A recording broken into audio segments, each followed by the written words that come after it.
لما بنروح نشتري موبايل كل واحد مننا بيبقى عاوز موبايل فيه كل حاجه وبأقل سعر، بس القاعده دايما ادفع كتير هتاخد مواصفات اكتر، ادفع قليل هتزعل وتجيب ناس تزعل. المعادله اليومين دول اتغيرت بسبب المنافسه الشرسه، كله بيقدم تنازلات واغراءات علشان حضرتك تطلع الكاشات من جيبك وتاخد قرار تنفع بيه واحد منهم. وبسبب المنافسه دي بقينا نشوف مميزات كانت حصريه على الموبايلات من الفئه العاليه وموجوده ونزلت للفئه المتوسطه، زي الاداء القوي وتردد الشاشه العالي والشحن اللاسلكي وغير كده كتير. الموبايل اللي معانا النهارده كان باقي له تكه بسيطه ويصعد من الفئه المتوسطه علشان ينافس الفطاحل الكبار. الموبايل ده جالي من شهرين، وعلشان قوه المواصفات على الورق كنت محتاج افرم الجهاز استخدمه استخدام كتير علشان اطمنك اذا كنت كمستخدم هتاخد تجربه قويه حقيقيه فعلا من الجهاز ده ولا بلح وارقام في الهوا.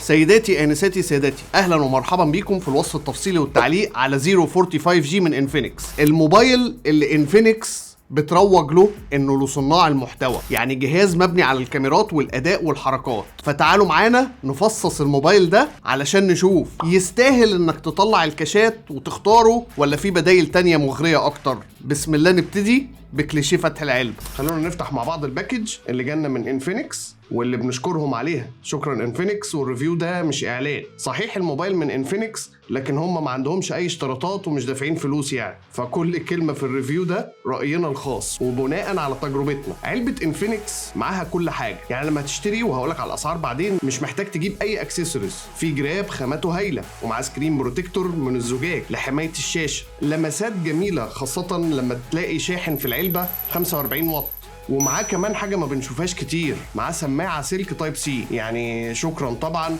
واضافه جميله. وخلينا نتكلم بقى عن الموبايل نفسه. الانفينكس 040 في كاميرا اماميه وخلفيه 50 ميجا بكسل الترا وايد، وفي كاميرا 108 ميجا بكسل اساسيه بيصور 60 فريم في الثانيه 4K. الكاميرا بتاعت الانفينكس فيها ميزه البرو ستيبل اللي بتخلي تصوير الفيديوهات ثابته جدا حتى لو انت بتتحرك كتير. بس هقول لك ايه المشكله اللي في الشاشه لازم تاخد بالك منها. الشاشه شايني قوي، علشان كده لازم تحاسب من الانعكاسات، وبحسها ملقاط بصمات عاوز انضفها كل شويه اكتر ما بنضف نضارتي. وعايزك تبص معايا لالوان الشاشه، حرفيا الشاشه الوانها تحفه بسبب انها اموليد بدقه فول اتش دي بلس. وبصراحه الالوان هنا في الشاشه جميله جدا ومشبعه، وطول ما انا بتفرج على اي محتوى على الشاشه ما بحسش بملل نهائيا، بالعكس الوان الشاشه جميله قوي وادتني تجربه استثنائيه كنت مبسوط منها. يعني هم هنا ما ضحوش كمان في الشاشه. اما عن وسائل الامان فالجهاز شغال فيه الفيس اي دي، بس خد بالك هو مش 3 دي، والكاميرا الاماميه واسعه فالجهاز على طول شايفك وبالتالي على طول بيحاول يفتح. والحقيقه انا ما بحبش الفيس اي دي في العموم، بس هنا مش الطف حاجه. واستخدام البصمه الموجوده تحت الشاشه اسهل والطف وادائها سريع جدا وعمليه جدا، بس فيها مشكله وحيده وهي انها تحت بزياده، كانوا محتاجين يرفعوها لفوق شويه علشان تكون مريحه وما تضطرش توطي ايدك علشان تستخدمها. اظن كده خلصنا كلام عن الشاشه واللي ما شفتش فيها تضحيات، بالعكس انا هنا واخد تجربه كامله. اما عن الكاميرات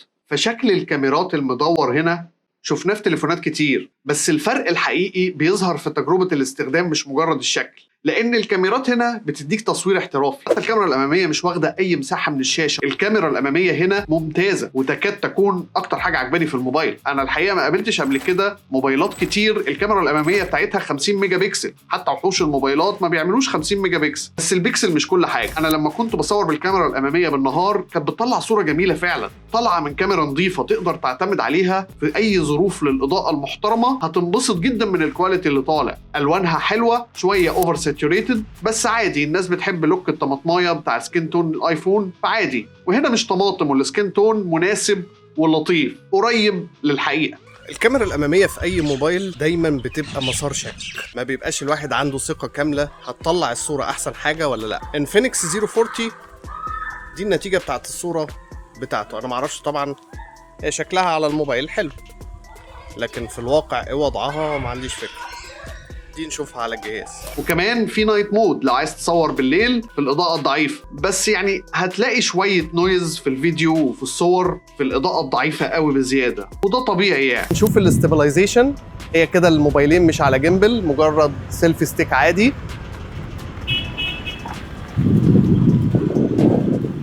هل الحركه او التحرك في الموبايلين بتعمل اهتزاز ولا لا. الاتنين المفروض ان هم عندهم مثبت بصري، لكن انهي واحد ثابت اكتر في الصورة؟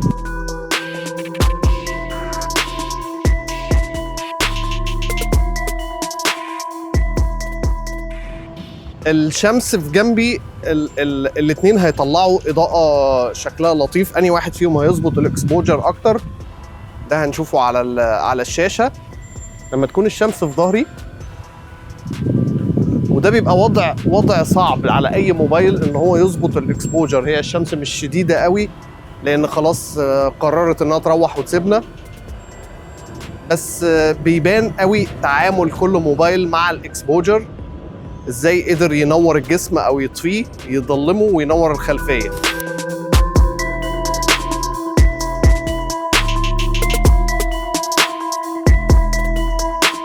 طبعا هو كده الشمس في ظهره فهو شايف بشكل كويس جدا، مفيش اي مشكله خالص. دي الكاميرا الخلفيه، طبعا تفاصيل الوان بشكل ممتاز جدا. في مواجهه الشمس الموضوع مختلف شويه، الاكسبوجر مش افضل حاجه، شويه لسعه بس مش وحشه خالص، طبعا ممتازه. الانفينكس 040 5G هنشوفه في ظروف اضاءه هي ضعيفه. احنا بنصور بالمناسبه بتليفون ايفون 15 برو ماكس. انا عارف ان المقارنه ظالمه لان فرق السعر كبير جدا ما بين الاثنين، ولكن ده بس عشان نقارن، عشان نعرف الفرق ما بين التعامل مع الاضاءه الخافته في الموبايلين.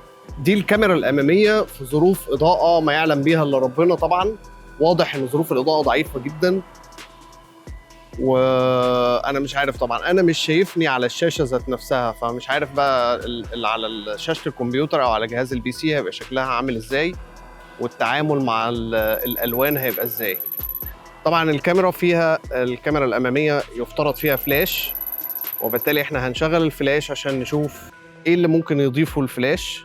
والله مش وحش يعني الفلاش كويس، على الاقل انا شايفني في درجات للفلاش. طبعا مشكلتي دايما مع الفلاش بتاع الموبايلات هو السكين تون اللي بيضرب، والشادو اللي بيكرش طبعا بيسود تماما ورا الشخص اللي في الواجهه. اي حاجه ورا الشخص اللي بيتصور بتروح تماما. ودي الكاميرا الخلفيه طبيعي جدا ان هي تكون افضل من الكاميرا الاماميه، وده موجود في اي موبايل في الدنيا بنفس الطريقه، ولكن انا ملاحظ ان في نويز يمين وشمال في المناطق السوداء. طبعا زي ما هو واضح كده هي ظروف اضاءه ما يعلم بها الا ربنا يعني.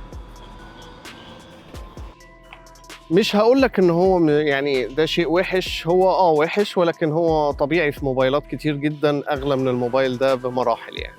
وده تصوير الوايد انجل. بالمناسبه الوايد انجل النويز فيها اقل كتير من العدسه العاديه، ولكن طبعا زي ما احنا شايفين هي اظلم من العدسه العاديه، يعني مظلمه اكتر، الاضاءه فيها خافته. يمكن محاوله العدسه العاديه لتفتيح الصوره هو اللي كتر النويز فيها. طيب طلعت في مكان وعايز اصور في السريع، او عايز اصور نفسي وانا بتكلم في السريع زي ما انا بتكلم دلوقتي، ومش معايا الاكشن كاميرا اللي انا بتكلم فيها حاليا، ولا معايا ايفون 15 برو ماكس اللي انا بتكلم فيه دلوقتي، بس معايا الانفينكس 040 5G. هل اقدر اعتمد على الصوره اللي طالعه منه، اللي طالعه من الكاميرا الاماميه؟ طب بلاش الصوره، هل اقدر اعتمد على الصوت اللي بيسجله اي من الاجهزه الثلاثه، سواء الاكشن كاميرا او الايفون 15 برو ماكس او الانفينكس 040 5G؟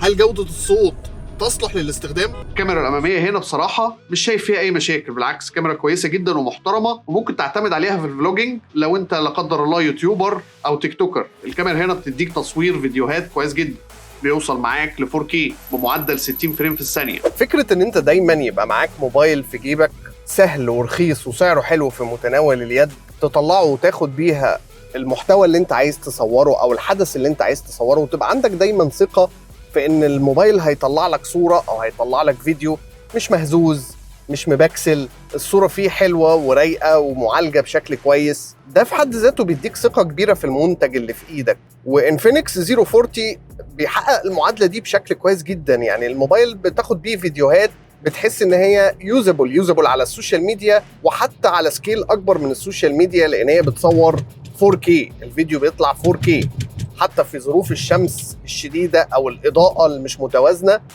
بيعرف يتعامل مع الشادوز بشكل كويس وبيطلع لك فيديو كواليتي جيدة تقدر تستخدمه. وده من الأمور اللي بتهم أي كونتنت كرييتور، إن هو يبقى معاه موبايل قادر يثق فيه بشكل كامل. والفيديوهات هنا الصراحة زي ما انتوا شفتوا يعتمد عليها سواء في فلوجينج أو تصوير فوتوغرافي. الكاميرا هنا هتبهرك في كل حاجة، خاصة لو انت صانع محتوى أو بتفكر تصنع محتوى ومش معاك تشتري آيفون غالي، فالكاميرا هنا هتغنيك عن الموضوع ده كبداية لحد ما تشتري كاميرا احترافية. وحقيقة هي كافية جدا ووافية، يعني بتقدم صورة كويسة جدا وتقدر تصرف بقية الفلوس في ان انت تجيب اضاءة محترمة. طيب الاداء في العموم ايه ظروفه؟ هل عدم استخدام سناب دراجون واستخدام ميديا تك اثر على التجربة؟ الموبايل من خلال تجربتي بيقدم اداء ممتاز ومعلقش معايا خالص، وبصراحة كان في كمية سلاسة رهيبة وانا بستخدمه، وده بيرجع للتردد العالي للشاشة والمعالج الميديا تك دايمنسيتي 8200 اللي بيقدم اداء ممتاز. وسيبك من ارقام البنش مارك، انا بكلمك على تجربه بني ادم عادي الجهاز في ايده وبيستخدمه، وبقول لك ان الجهاز ده بيقدم اداء ممتاز والواجهه ناعمه وكويسه في الاستخدام. مشكلتها ان فيها شويه اعلانات تظهر اول ما تستخدم التليفون، واللي بالمناسبه تقدر تقفلها من الاعدادات. والسوفت وير بصفه عامه مهندل الدنيا هنا برضو بشكل كويس. وعلى فكره مش كتير الاعلانات بس موجوده، والبلوت وير اللي هي البرامج اللي بتلاقيها متحمله على الجهاز جاهزه، الجهاز فيه كتير منها مالهمش لازمه كلهم. والحقيقه يعني حقهم يعوضوا السعر القليل والامكانيات الكتير بشويه اعلانات يلموا بيها اللي اندفع. ومش بس كده، في الاداء الجهاز ده التجربه بتاعته سموث كمان بسبب ان فيه 12 جيجا رام وبتقدر توصلهم ل 24، وده من خلال انه بياخد من ذاكره الجهاز، معتمد على سرعه الذاكره دي اللي بيخليها ينفع تاخد حبه منها للرام من غير اي مشاكل.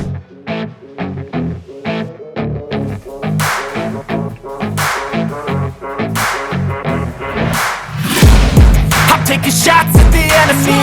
I'm gonna make it to the top, leave a legacy. If I got something to say, you better let me speak. Turn it up a new degree, bitch, you ain't seen anything. I pop off with the new rock, electronic, blow the sonic roof up. I'm too honest when I take a few shots. They're too toxic. طبعا الشاشة جميلة وحلوة فبتديك حرية ان انت تلعب براحتك. ما اقدرش اقول ان هو احسن حاجة في الدنيا في الالعاب، لكن هو بيقدم اداء ممتاز جدا في الالعاب، مرضي. يعني اي حد هيلعب هيبقى مبسوط بالشاشة ومبسوط بالبرفورمانس بصفة عامة اللي بيقدمه الجهاز. شوية في حرارة في الخلفية لكن ده طبيعي جدا، يعني الحرارة دي ما أثرتش على التجربة وما بتأثرش على الموبايل بصفة عامة. يعني اللعبة ما بتهنكش أو ما بتقطعش بسبب الحرارة، وبالتالي هي تجربة كويسة، يعني تجربة ألعاب معقولة. هو مش موبايل مخصص للجيمنج ولكن هتقدر تلعب عليه ألعاب بمنتهى الحرية والأريحية، يعني بدون أي وجع ضمير. بص، موبايلات الفئة المتوسطة وفوق المتوسطة دايما بطارياتها رهيب، وده مش كرم أخلاق منهم، ولكن قلة الأوبشنز وضعف البروسيسورز بيخلي العمليات اللي بتتعمل على الجهاز اقل، وبالتالي ما بيصرفش طاقه كتير. طب ايه الوضع هنا؟ انا من خلال تجربتي الشخصيه فالموبايل ما كانش بيفصل مني شحن، وكان بيكمل معايا لاخر اليوم مستريح جدا، بسبب ان البطاريه الكبيره 5000 ملي امبير، وبسبب قدره البروسيسور على السيطره على استهلاك الطاقه في الجهاز. كان الجهاز بيقعد معايا اليوم كامل ويمكن اكتر من يوم. ووقت ما الموبايل كان بيقرب يخلص شحن كنت بحطه على الشاحن خلال 25 دقيقه بس الموبايل كان بيشحن 65%، وده رقم ممتاز. ومش بس كده، الموبايل جاي في الظهر بماج سيف علشان تقدر تشحنه وايرلس، وقوة الشحن بتاعته 20 واط. بس من خلال التجربة في كل الحالات ما حسيتش بأي معاناة في موضوع الشحن والبطارية نهائيا. بس المشكلة هنا إن الجهاز ده مش بطيء ولا بروسيسور تعبان، الجهاز سريع والبروسيسور يكاد يكون فلاج شيب. وهنا المعادلة الصعبة اللي قدرت انفينكس تحققها في 045G. بصراحة التليفون هنا ملمسه حلو وشكله جميل، وبيديك لونين كده شكلهم جذاب ومبهر جدا الحقيقة. يعني لو المنظرة قدام الناس من ضمن اهتماماتك فالموبايل ده شكله جذاب جدا، ومحدش هيقول انك شايل موبايل اي كلام او اقتصادي ابدا، بالعكس شكله بريميوم وفخم. وخلال تجربتنا لعربية لوسيد ام $100,000، تنساش تبقى تشوف الحلقة وهسيب لك اللينك في الديسكريبشن وهتلاقيه هنا. الموبايل كان جميل ومحدش قال معقول سايق العربية دي ومعاك الموبايل ده، بالعكس ده حتى كان لايق على مكان الشحن الوايرلس فيها اكتر من الايفون. ونيجي لنقطة السعر اللي هتحسم الجدل في المقارنات. الموبايل الانفينكس 040 بيبدأ من $289 للنسخة العادية، سعر النسخة ال5G اللي معانا بتبدأ من $399، والاسعار بتختلف على حسب الدولة والعروض. وده تسعير ممتاز بصراحة، لانه حطه في منافسة اجهزة متوسطة بنفس السعر وما بتقدمش نص اللي هو بيقدمه.